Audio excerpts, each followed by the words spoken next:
Welcome to Not Milk Never Milk. Subscribe if you're lactose intolerant.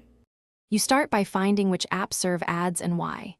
Open Settings, go to Apps, and list those showing ads, note permissions, and update dates. Once done, update both OS and those apps, because many ad problems are fixed by patches. Make a quick backup of app data, then enable a guest profile or safe mode to test behavior without extra services. This isolates whether ads come from the app itself or another installed package, and it prepares you for the next removal steps. Now take action to halt the ads. First, revoke intrusive permissions like draw over other apps and notifications. You reduce overlay and push ads. Then use built-in ad controls and restrict background data for the offending app so it cannot fetch ads.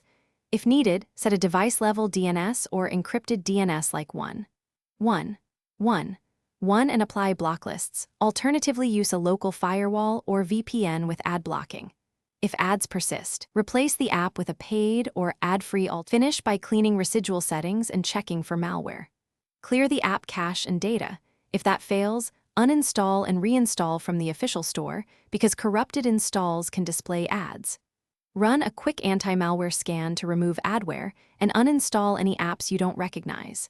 If ads continue despite these steps, back up your data and perform a factory reset, then restore only verified apps.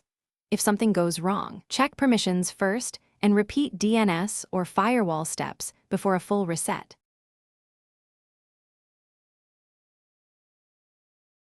Thanks for watching. If this was helpful, leave a like and consider subscribing. See you next time.